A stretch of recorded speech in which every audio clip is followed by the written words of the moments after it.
Welcome to the Cult Cast Show. Episode 2. The Arrowverse. Part 1. I wish it wasn't just the dark times bringing us together. But it is friends like you that make those dark times worth having. People still need saving. Stand back. We're a team. Fate compelled me to bring you together.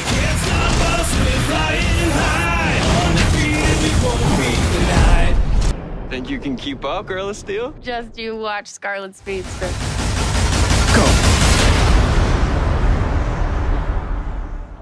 Welcome to a very special episode of the Cult Cast Show. This is probably going to be the second episode up, but it's the fourth one we've recorded. I'm DJ. I'm Macca. And it's just us two, this podcast. And we're talking about the Arrowverse. DC Comics, Warner Brother Television, CW universe. Today we're going to be talking about Arrow, Season 4. The Flash, Season 2. DC's Legends of Tomorrow, Season 1. Supergirl, Season 1. And the animated spin-off Vixen. A little bit in there as well. We're calling it Phase 3 of the Arrowverse. Taking terminology from the Marvel Cinematic Universe. Phase 1 being the first two seasons of Arrow. Phase 2 being when the Flash started. Introduction of metas. And Phase 3 is where the Legends of Tomorrow were introduced. And then indirectly Supergirl as well. So, yeah. So, kind of what we're going to talk about is what the last year's been about, really. Kind of what we thought. Not really any rules there, just having a chat about it. And where we see it going. So, myself and Macca, we watch these shows. We've seen every episode. It's been a good year. It's been a good year. It's been a good year for Arrowverse, I think, in general. Kind of reminds me of kind of when the Avengers happened. Yeah. In it's like the television equivalent to that. Yeah, I mean, I don't think that they're going to go out and build like an Avengers, or DC's equivalent, which is Justice League. I do think they'll do Justice Society, though. Yeah. So you'll have your two founding members of that will be Flash and Arrow, as opposed to Golden Age Flash, which was Jay Jarrett and Superman. Yes. Yeah. No, not Justice Society. Justice Society, Superman wasn't originally Justice Society. He was in it. He's in it, but he's not the original founding member. Is he not? No. Are you sure? Yeah, I'm really certain. I think Google. I think I think we'll come to that, but I'd say why I think that's the case. Yeah, I mean that kind of, and yeah, just full disclosure, it's going to be hopefully you've seen all of these new current seasons. We're on about the 2015-2016 seasons of Arrow, so season 4, Flash, all that. Full spoilers. We're just going to be openly talking about them, kind of what we thought about them and what have you. So I guess first thing is obviously the namesake of the Arrowverse, Arrow, the main show. Or was the main show. Was the main show. Was the main show. I think it suffers a bit from being overshadowed. But Arrow Season 4, what did you think? Well, I don't think it was the best season for the Arrow, even though it is my favourite out of all of them. I felt it suffered from the introduction of the magical elements, Damien Dark, mysticism. Felt it was only kind of a fan service to bring Constantine back from the failed Amazon show for one episode and to set up a larger storyline which happened in Legends of Tomorrow. Also suffered on focusing on the love life between Oliver and Felicity, which was kind of not needed. I would have rather seen them develop Slade Wilson more, or even some of our villains that have popped up, like Vinnie Jones. He had a pretty cool character come up. He was in for like a few episodes of season 3. Looked like he was going to do some work. Kind of disappeared into the background. Never really see him again until one episode when he encounters Damien Dark in season 4. But yeah, I did enjoy this season though, but it wasn't the best.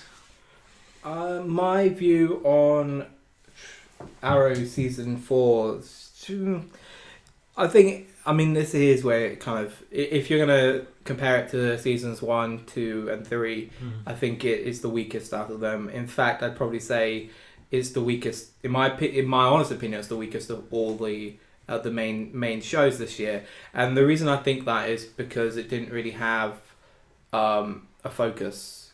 It just wasn't fully formed. It didn't go anywhere convincingly. So let me give specifics. So I think the first 8 episodes or so kind of really, and also the Flash as well, the kind of they were there to set up Legends of Tomorrow, and I get that, but the thing is, it didn't really. Once that was over, it didn't really. There was like what's left. It just didn't entice me, and you know.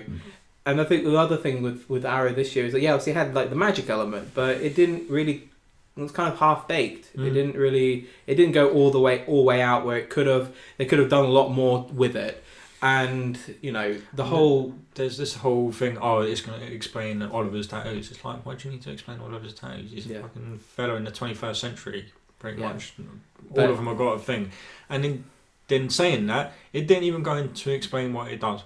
No. And it was just there, and there was a lot more they could have done with it, because you know, Arrow traditionally is kind of gritty, and it's set in our kind of something we relate to it because it's the world around us, right? Oliver Queen is not a superhuman; he's just a man. But they didn't even play up the fact that these people. I mean, you did get a sense they're out of their depths, but they weren't really. Nothing too much. It wasn't too much made of it, and kind of and this. There just could have been more with it, and I think another issue that Arrow suffers this year from is, you know, it didn't really do much with the characters. I think, you know, season 4 can be condensed down into just half a page of notes. Nothing really substantial happened. And the reason why maybe I'm going to be a bit extra critical of Arrow is because season 3 just didn't. Season 3 itself already was not as strong as season 2. Season 2 of Arrow is probably the strongest season out of any of the shows. It kind of felt like this was a superhero series. Yeah, but not only that, but you were kind of rooting for the villain as well, because fleshed it out properly. It wasn't just a fully formed character, man. Whereas Damien Dark was just kind of a, you know, you kind of see. He's a good actor, Neil McDormand. He's a good actor, but I just don't think his character really it didn't make sense what he was doing. If he wants to bring an end to the world, why the hell has he picked this place? It's just it was way too convenient, and him and his missus, it was just kind of like, it all of a sudden went crazy, and the thing is, his villain wasn't really set up properly. It was just, he appeared in the first episode, season 4, and you just accept, this is something's happened in between, and you kind of fine, but it's like it just didn't really set him up. We just had to accept this is him, and he's bad, and in a way. But if they wanted to do it like that, they needed to do more sort of the story where I can't think of his name. Lance is undercover doing his double agent bit in the Damien Dark's organisation, but then they kind of just whitewashed over that as well. It's just basically a series of half-baked ideas that could have been made into something meatier. And then another issue I had with Arrow, and I feel I'm not hating on Arrow, but it's just, these characters, they're all very go-hum together, and although they have their disputes and their arguments, it's like, realistically, none of the side characters, and even Oliver to an extent, really kind of did anything on their own this year. They were just really. I think that's the idea of this whole season, because it's all about hope. Yeah, but hope inspires us, and we have to stay together and be hopeful, because that's the only way we're going to defeat Damien Dark. Yeah, it's not. It's not. The thing is, realistically, you know, and I think maybe we'll talk what's going to happen next. I mean, we can talk about what's going to come next, and I think we're going to maybe have different, or maybe it's very similar, but you know, it's set up something interesting, and I think at the end, though overall the season was quite weak, I think it's kind of, it knows that it meandered, and they have taken, by the end of season 4, the opportunity to come on, we can reassess and redo what Arrow really is, because you know, it's not a show about magic. It can have magic in there, but it's really got to be a show about it's got to be about, you know, people that are everyday people doing extraordinary things, as opposed to extraordinary people doing normal things, or even extraordinary things, you know. But as much as Damien Dark wasn't fleshed out and he did just appear out of nowhere. He did have his moments where he's like, you thought this is a villain to be not to be messed with. Yeah. I mean, the prison scene where he straight up kills Black Canary. Yeah. Yeah, that was one of them like little glimmers where you thought, yeah, this is going to be a villain that's going to stick around for a while. He's going to get fleshed out. He's going to do. Well, that came quite late though. He'd already been in but like there's other things episodes before that as well when he nearly killed Felicity and you know paralyzed her and he had. This is the thing. Like maybe if they got rid of the whole mayoral bullshit basically, and they made Damien Dark this. Obviously, I'm not going to write fan fiction here, but it could very easily make Damien Dark more of a imposing figure that just appears. He apparates, for example, and rather than it being very, you know, tangible, like they made it like Damien Dark just lives on his estate, and you know the U.S. military could any second come up and just blow it up. Like he was just so casually part of the Star City. Community is just casually there. I'm like, what? This doesn't make any sense. And maybe it's realistic, like in real life, this weapon. But you know, when they have shit scenes like Laurel Lance taking him to court, I'm like, no, like this is. Yeah, but she's a DA, so you want to see her doing what a DA does. So this is a universe where literally, you know, the U.S. government and Argus were 2 years before prepared to just nuke the whole city to get rid of a villain. Why all of a sudden 2 years later, after all of the shit they've gone through, they would do this whole legal season? Slade Wilson or Deathstroke, he was straight up out there. They knew what he was doing, but Damien Dark, he's in the shadows. We don't know what he's doing. But he wasn't really. He was more in the light than like more literally walking around casually on the street than.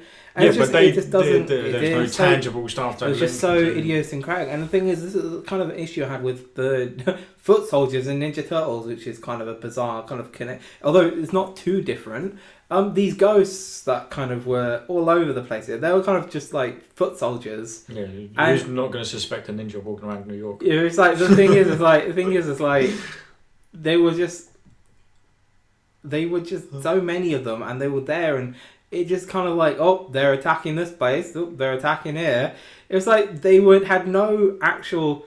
They were literally like the putty patrollers and Power Rangers. Like they had absolutely no threat to them because they were just like, it's just stupid people doing stupid crimes. And it was like, really, Damien Dark? You got all this power and you still have these Muppets doing Muppets work, lemming work. Yeah, it had absolutely no weight to it in the right places. It had lots of good ideas, but that's representative. I mean, they could have played that whole the Who's in the Grave bit a lot more than they did. I hated that, and the reason I thought it was a good. I hate plot gimmicks. I absolutely despise the flash forward because all of a sudden to me it was a distraction. It's like we know the season's going to be a bit weak, but you know what? Someone's going to die.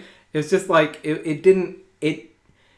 it was just a really bizarre framing device. It was kind of had me tense. Going, oh, who could it be? Who could it be? But then when you look back on it, and it's just like you just don't. I don't think it could have been cut, and it wouldn't have made the series any worse. Or it was so irrelevant. I don't know. I think they played it out a bit better, and maybe instead of killing off Black Canary, because this Detective Lance, man, he's lost 2 daughters. Yeah.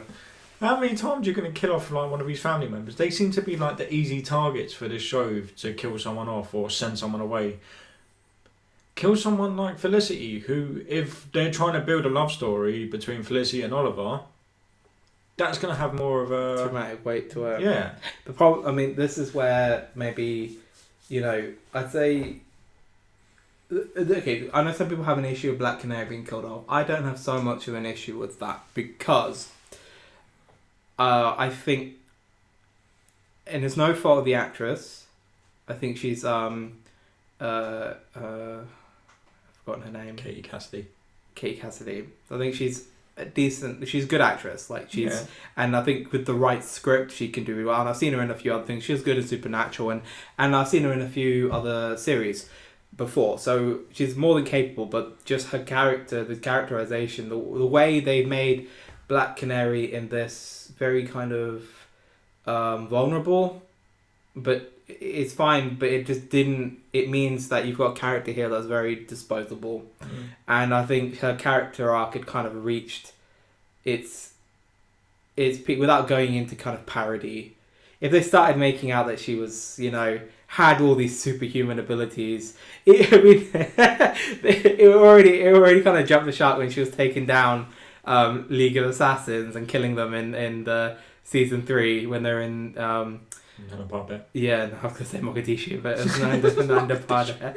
Right, when they're fighting them and she's taking them down, I'm just like, no. But you gotta remember, Oliver's been trained by the League of Assassins. Sarah Lance has been trained by the League of Assassins. Yeah, and she's trained with Malcolm Merlin. They're all League of Assassins people, so she's got decent training. Wildcat. She was trained by Wildcat. I know, but it's just like, come off it. Wildcat taught her how to punch off it. I was just like, it's like already had got to the point of like, are we really to believe a year ago you were an alcoholic, yeah? And now all of a sudden you're, it's just, it had already been stretched. And the thing is, they got a Black Canary in Sarah, and that was more believable. Yeah, that would be naturally the Black Canary, because it makes more sense, and it gives her a bit more. Oddly enough, it gives her a bit of a kind of Talia al Ghul kind of they've made in traditionally, and it's like Talia al Ghul and Black Canary are very similar roles in their relationship with the Green Arrow and Batman, to say parallels, right? Yeah. And so they kind of made that kind of their own spin on that character through Sarah Lance. So, I mean, I think... Yeah, but that is more Sarah Lance and Nasiah. Yeah, but I'm saying they've kind of got this whole, like, so just give Batman... Because there's a lot of Batman influence in Arrow. It's not just Green Arrow. Well, they had to use a lot of Batman influence on Green Arrow, because Green Arrow does have a large rogues gallery of baddies. Yeah, but they kind of, I think with...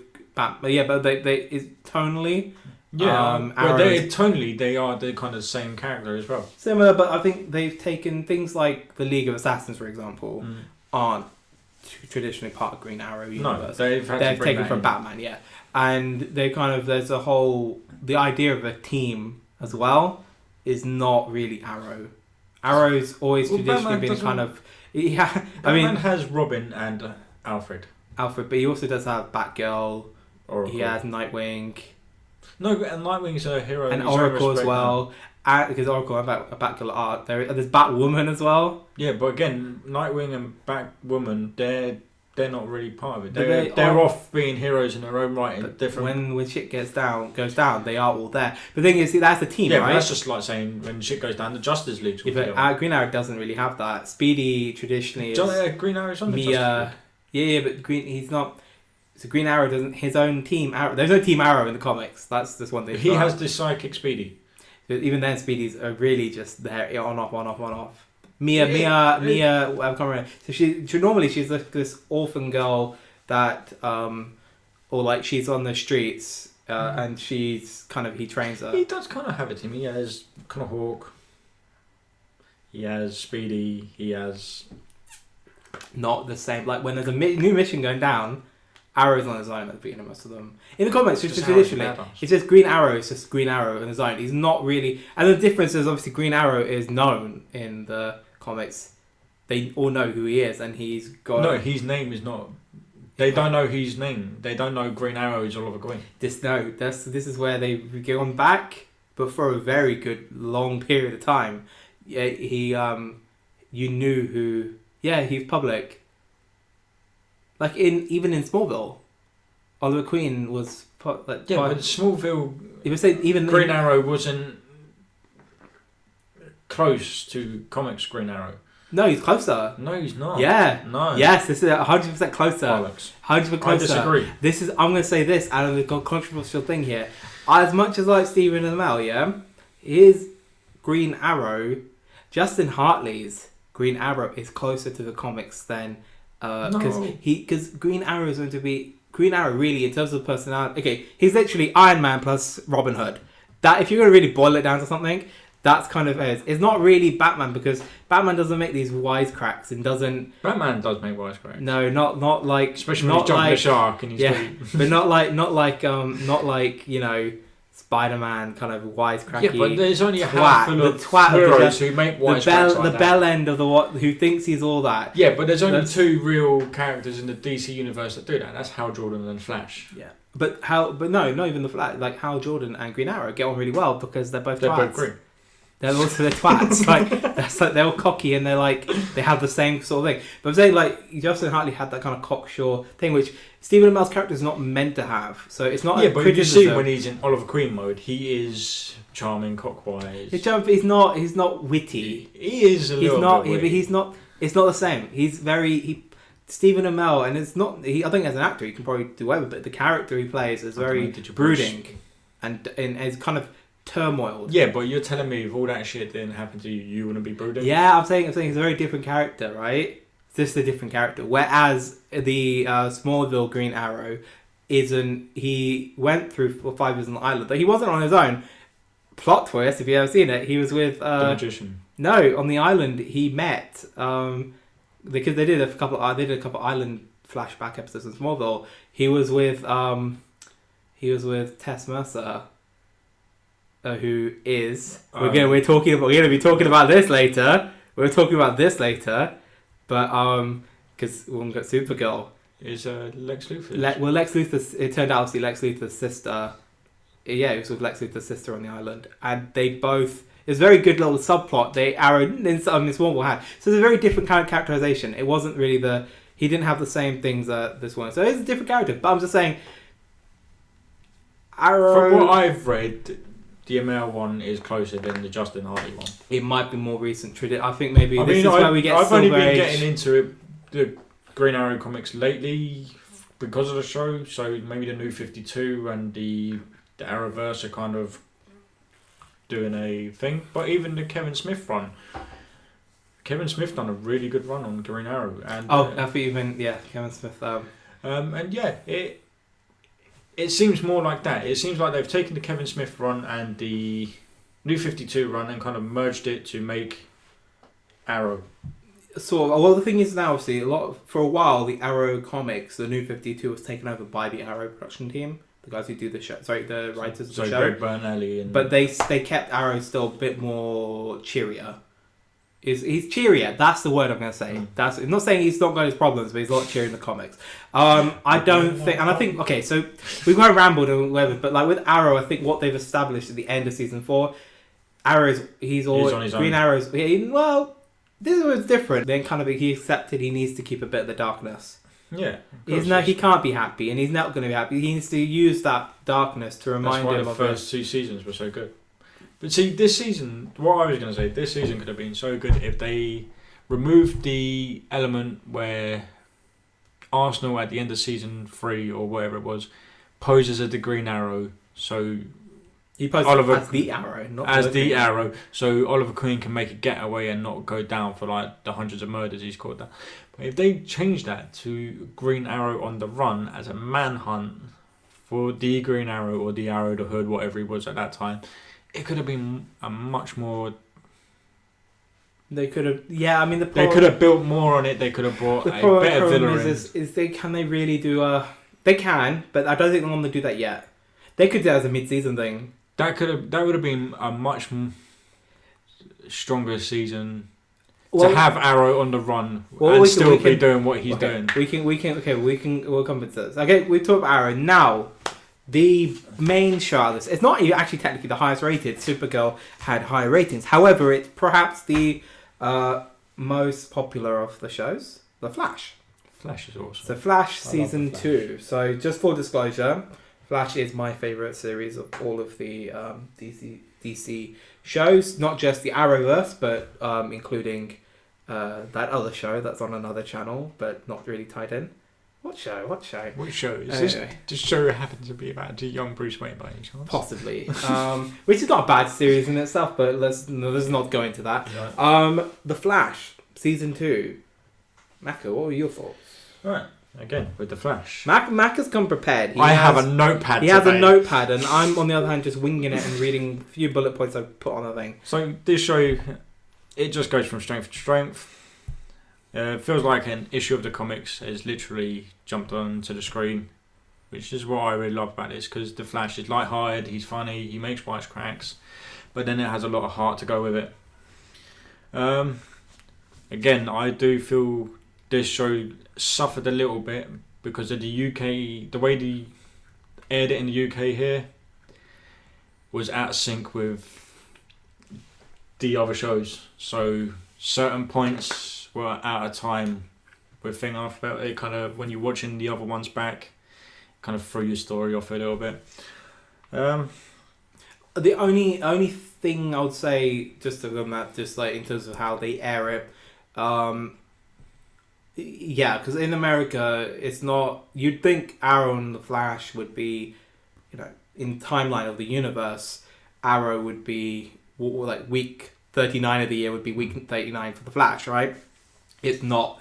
And actually, there are some weeks in America where they would have a repeat for Arrow, but a new episode of the Flash, and then the following week they would have the other way. So it'd be a repeat of the Flash and the new episode of Arrow. And even then, it didn't really directly line up. But I think they consciously don't want to hinder individual stories. The only thing where it was completely out of sync was Supergirl. It's the Supergirl crossover. However, even in America, the Supergirl crossover happened... No, it happened in time. No, it happened 2 weeks before the equivalent Flash. The Flash didn't have his powers on the CW when he had his powers. So it spoiled...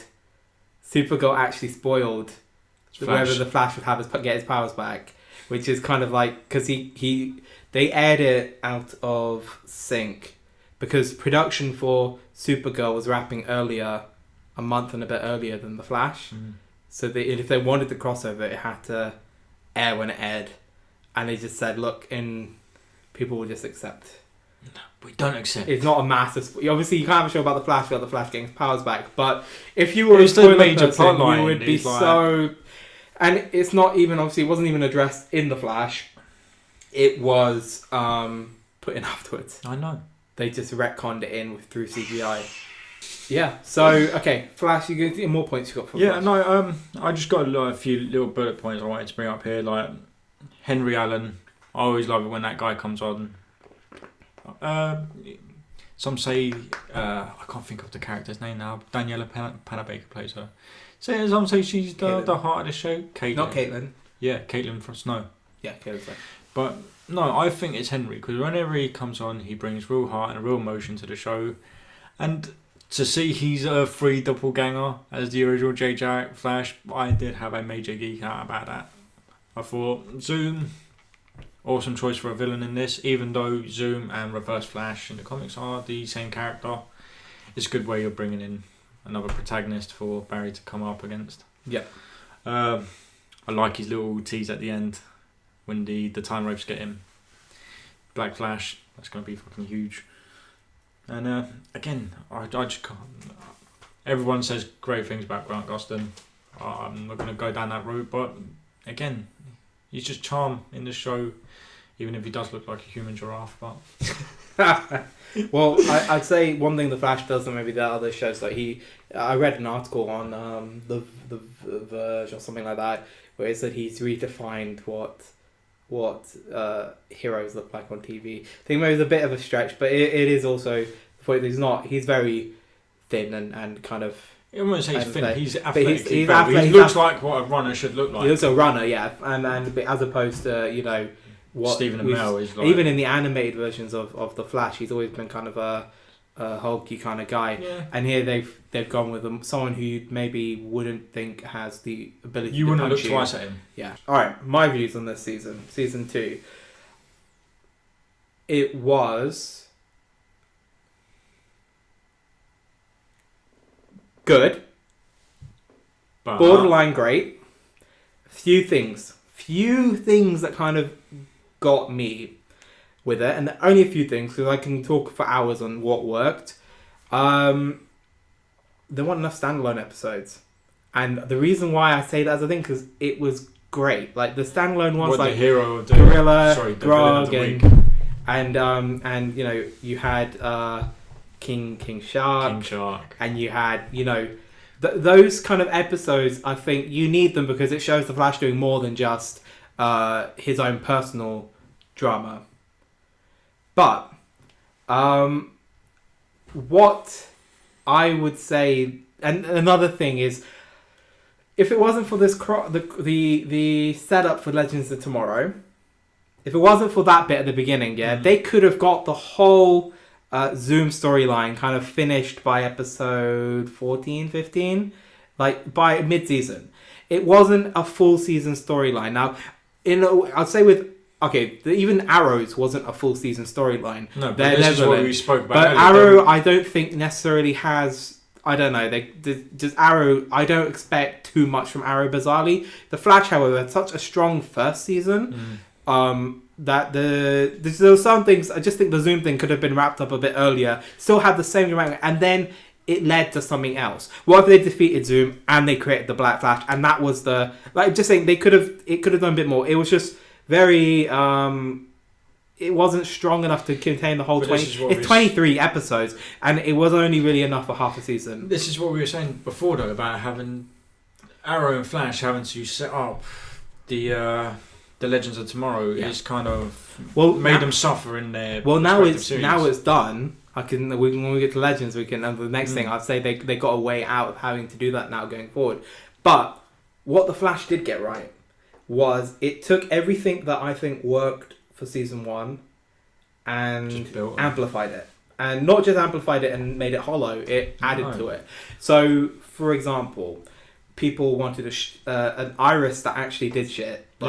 They got that. She proved herself to be capable, kind of, even though she's a bit out of her depth, and you kind of get the feeling the character knows she's out of her depth at Star Labs. She's still doing admin-y things, and she's kind of there. But she's showing more of her doing the kind of the investigated report. I can't and see the the reporting, central picture, whatever it's called. Picture, I don't know the thing is called the Picture News, or what the hell. It's a bizarre name for a newspaper.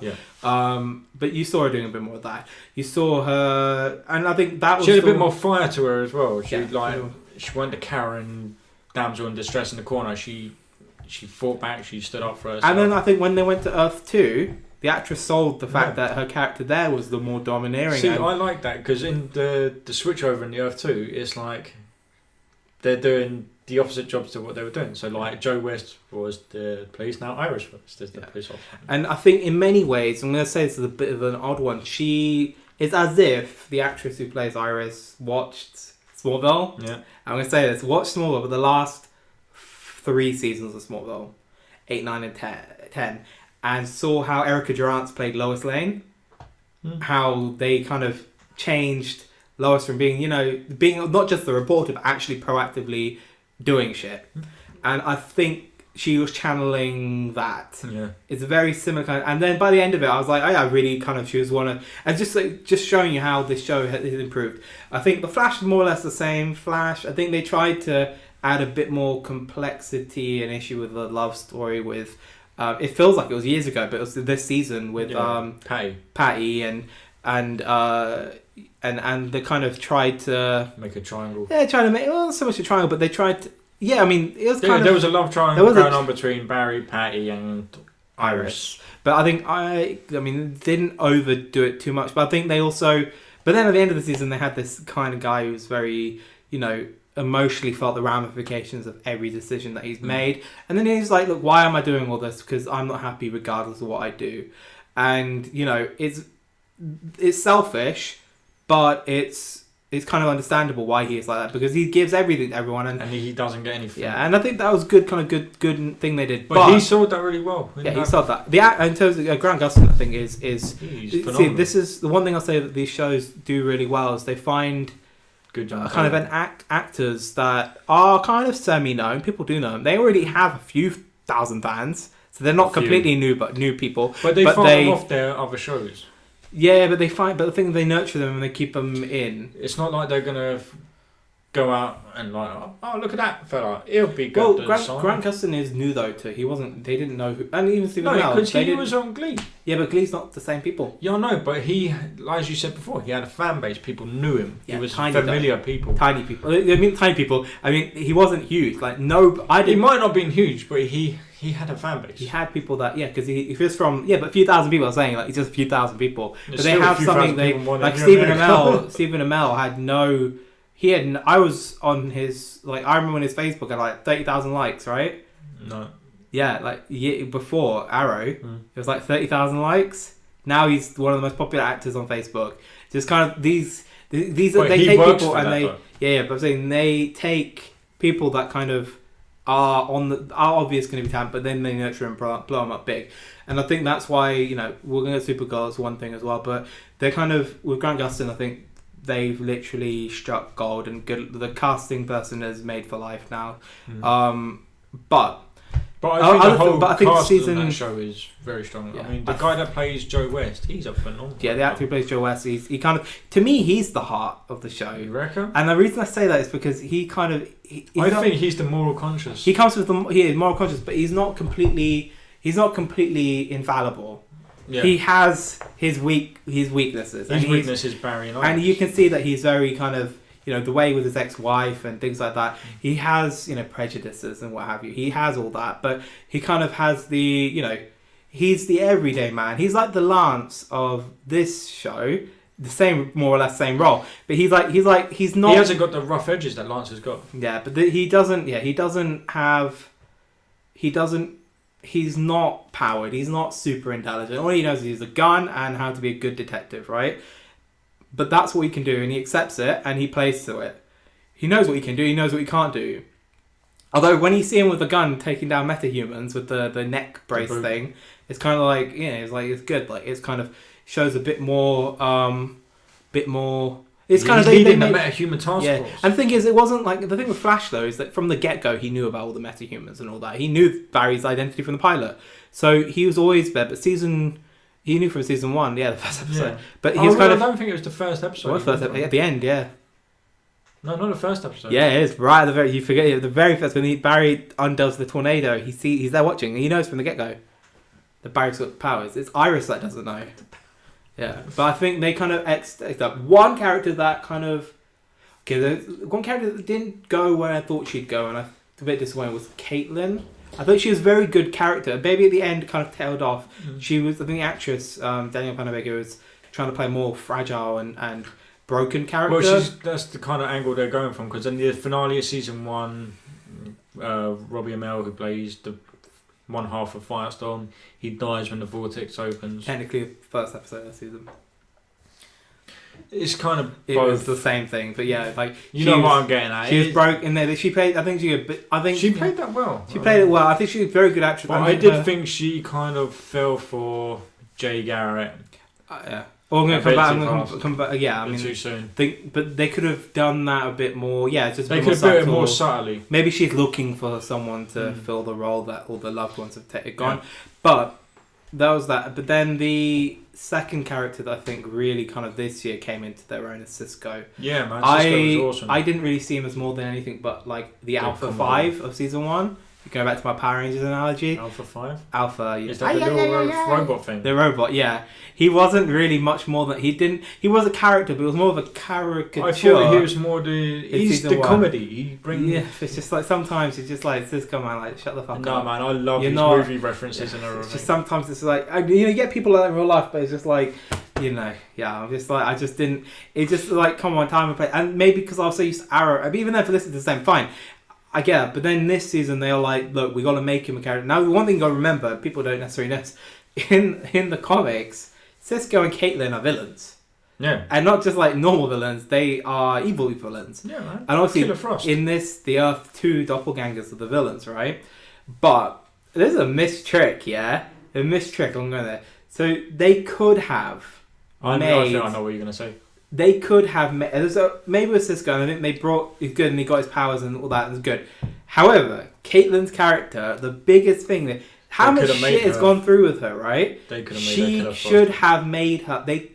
They should have. The plot point should have been: it doesn't matter. You're Earth 1, Earth 2, Earth 3, Earth 4, Earth 5. Your characters are destined to be similar, and for her, they should have done it that she is Killer Frost by the end of the season.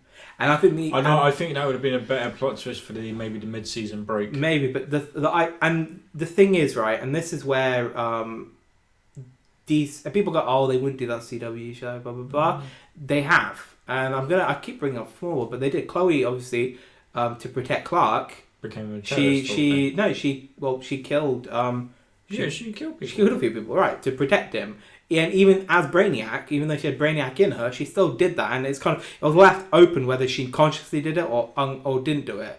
But the point is, like, in real, that was for a friend, so it's very believable that somebody who's been heartbroken so many times. Wait, who's to say that this ain't gonna come? Yeah, it could very well happen. I mean, it could be. It's obviously the way the Flash ended, and again, what we're doing next is how he went back in time and he changed the timeline and he did the Flashpoint paradox. It is going to be Flashpoint paradox. I almost like. Where it's what if Barry Allen's mum didn't die, and kind of go flash forward how it affects, and obviously Barry's the only, and other people in the Speed Force are the only people aware that. So it'd be Barry, Reverse Flash, Eobard Thawne. Yeah, because by going back, he's changed the timeline. Yeah, but also the two new characters, Jesse Quick. But you don't know if Wally has got the Speed Force in him. You because he was in the second explosion, but he's showing no signs of having Speed Force. Yeah, but it takes a bit of time. We've got to remember Not necessarily. Barry was in a coma. Jesse Quick went into the coma just like Barry did. Yeah. But Wally didn't. Yeah. Yeah, I mean, you don't 100% know, but I would. I mean, in the comics, let's go with the basic play cards. They are both speedsters, so yeah. Well, the three of them are just. So I'm assuming it's coming, and they'll do something. And thing is, though, I don't see. For those that don't know, in the comics, Wally West is Kid Flash. Yeah, but he's a different character. He is the son of Joe West in the series. In this series, yeah. Here they've made him Iris' brother, but he is Iris's nephew in the comics, and Barry's nephew. Yeah. So they Barry changed that by obviously. default. Yeah, but yeah. Oh well. Because he's married in. Because he's Wally West. No, there is Iris West. There is no. This is the thing. I don't think Iris. I might be completely wrong in here, but I don't think Barry and Iris stay together. I don't think that there's something, but I definitely. Oh, anyway, fine. All right. So that's the Flash, which I think was good overall. I think the standout though, I'm going to say this on the thing, and I'm talking about people that get, and his career is already taken off because of the guy that played Zoom. Yeah. So Teddy Sears kind of is probably. He was amazing. He was and the thing is, he played the Zoom part. He weren't just playing one part though. He was playing three. He was playing Jay Jarrett, he was playing Zoom, and he was playing Hunter Zolomon. And he's managed to keep all these funny, messy little things all in a line to and play this character. And I never see it coming. Yeah. Well, but they kind of fucked up a little bit. At the end of the Earth 2 crossover episode, when he kills his time remnant and he rips off the mask and he's like, this is a problem. Why is it a problem if he's already Zoom?